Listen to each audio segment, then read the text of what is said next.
Good day Kabaro, ikaw ba ay naghahanap na reviewer at nag-a-apply ka sa mga shipping companies international? So baka makatulong sa iyo ang mga reviewers na to, no? This is a reviewer na ginawa ko para rin sa akin, para sa pag-a-apply ko before. And share ko siya sa inyo and paano siya nakatulong sa akin, no? Lalo sa mga walang idea. So this is a Decadent Common Interview Questions Guide. So guys, dito, makikita nyo yung mga requirements, no? Kung mag-apply ka ng cadet sa international. So, ito yung mga na-require sa akin before na mga documents, no? So, depende rin yan sa company, no? Kung ano yung mga i-require sa inyo. So, sa personal documents, ito yung mga required. Siemens book. So, kailangan meron ka ng Siemens book. And, yung bago ngayon na SID. Yan. So, required na rin yung SID. So, sa lahat yan, sa Marina nakukuha. Then, passport. Yung NBI, ito, na-require din sa akin to before. TOR. And then yung vaccination card mo ng COVID-19. So, ngayon, required na rin yung yellow card nito, no? And then yung yellow fever and polio vaccine. So, itong tatlo na to, guys, kailangan nyo siya ng yellow card. Magpa-appointment kayo sa Bureau of Quarantine online. Pa-schedule kayo for yellow card. And then yung medical certificate, syempre, bago kayo makasampa, kailangan meron kayong medical certificate. Pagdating naman sa mga training certificates, guys, ito naman yung mga requirements, no? Yung training mo ng basic training, syempre, yung COP. Yung RFPNW natin, or deck watch keeping na training. And then seafarers with designated security duties, or yung SDSD na tinatawag, no? Tapos yung COP niya. So, na-require din sa akin before yung AFF, tapos yung COP. Itong MEFA, optional lang naman to, guys. Kasi pang-officer to pero sa amin kasi before, na-require to dun sa company namin. And yung consolidated MARPOL, yan, required din yan sa amin before. And then yung SCRB. So, suggest ko sa'yo, kung wala kang idea kung anong unahin mo, ito muna kunin mo guys, yung basic training, tapos pa-COP mo na yan. So, RFPNW, kunin mo na yan. And then yung SDSD, yan, kunin mo na rin. Kahit pa-COP mo na rin. So, yan tatlo na yan guys. Kunin nyo na yan, no? And kung may dadagdag mo pala, ito palang SCRB. So, nire-require na rin kasi itong SCRB. Dati siyang PSCRB, ngayon SCRB na lang. So, kabaro, kung wala kang idea sa pag-apply at first time mo nga. So, ganito yung sistema no, sa pag-apply. Siyempre, iba-ibang company, iba-iba rin yung style nila, no? Kung paano sila tumatanggap ng application. Yan yung system nila ng application, yung pag-process, iba-iba.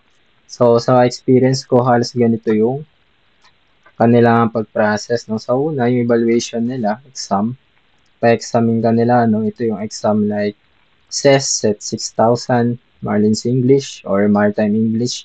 So, yan yun, no? So, computer yan. So, kailangan bago ka pumunta dun sa company, nakapag-review ka na ng SES or Set 6000, Marlins English, Maritime English. Para at least may idea ka na, no? Pagpunta mo dun. Next is yung initial interview. About your personal background, no? Tatanungin nila ano ba yung mga documents na meron ka, certificate, taga saan kaya, mga ganong mga tanong. Saan ka graduate, ganyan. Nga pala, itong SES Set 6000, meron tayong reviewer niya, no? May binibenta tayo niyan. Check nyo lang yung, Facebook para dito, no? Or mag-comment kayo dyan para bigyan ko kayo ng link. Tapos, next is yung technical interview. Dito, tatanungin kayo dito regarding dun sa mga subject natin sa school about sa trainings, yan, sa safety. So, yan yung mga nakapaloob dyan, no? Kaya dapat mag-aaral ka talaga bago ka mag-interview. Pagdating naman sa final interview, yan, tatanungin din dyan about yourself, sa documents. So, parang ano yun, check na nila yung mga ano mo. Kung ano lahat ng meron ka. And yun, checking of documents. Checking what you have and not. Usually, they will take your on-hand documents. So, yan. Kapag okay ka na, ay pasado ka sa exam, pasado ka sa interview, kunin nila yung documents mo. Tapos, pakukuhanin ka nila ng mga trainings kung may kulang ka pa or documents, no? So, every company has different application process. So, yun nga, huwag mo expect na ganito yung process. So, binigyan lang kita ng idea kung ano yung mga possible na mangyari sa application mo. Yan. Pwedeng mauna yung initial at technical interview bago nila i-check yung mga documents mo, no? Yan. Sa evaluation exam, guys, parang ina-evaluate nila dito yung knowledge mo, no? About din sa mga pinag-aralan mo nung college.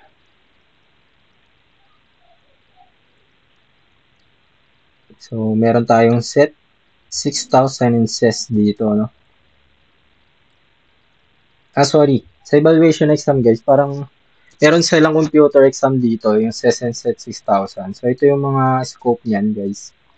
So, may reviewer tayo yan application. Kung gusto nyo, PM nyo ako, guys. Or comment kayo dyan, no?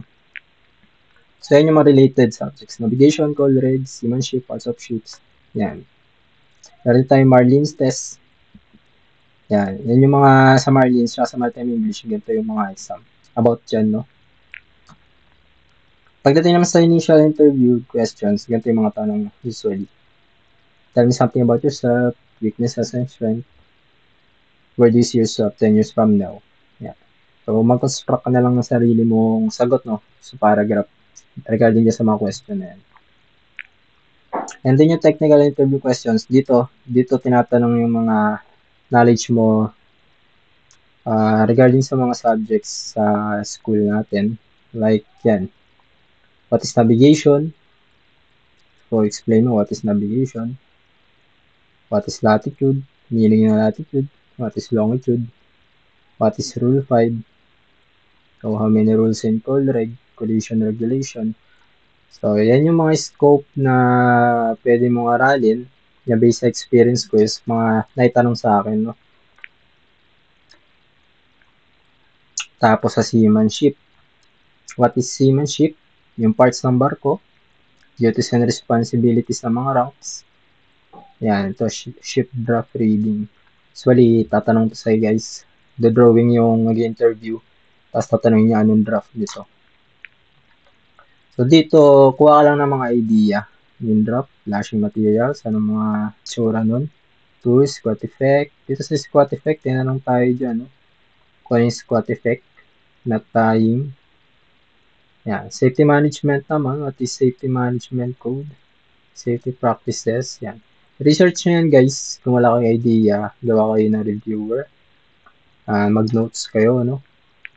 Sa PST, personal survival techniques. Yan. Like saving appliances, yung downing time, duration ng bawat equipment kapag ginamit mo siya. Tapos yung pyrotechnics. Patanongin yan, nilang parachute flare, ganyan.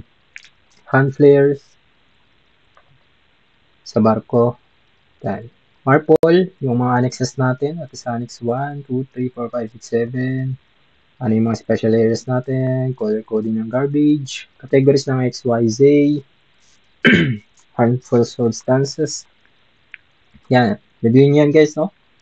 Then yung fire prevention, firefighting. What is fire? Yan. Alam niyo naman yan. Fire triangle. Classification ng fire. Tapos yung fire extinguishing agents. Class A, B, C. Yan, no? Yan. Sa final interview naman guys, ang usual na question dyan, yung sa mga documents and trainings, no? Pwede pa rin sila magtanong dyan regarding sa technical knowledge mo.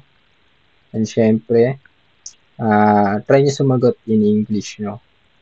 So, para masagot nyo siya, ma-defend nyo yung ano nyo. Ngayon pa lang, try nyo na mag-review, no? Isipan nyo na ng mga sagot yung nabigay ko sa inyong idea kanina.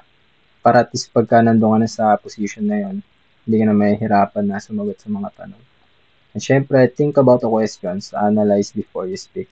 And maganda dyan guys, direct to the point yung mga sagot mo, no? Huwag na pahabain para di ka mahirapan kasi pwedeng hanapan ka pa ng ibang questions nung nagtatanong kapag marami kang sinasabi. So, mas maganda direct to the point. So, yun. Sana nagkaroon ka ng idea, brother, no?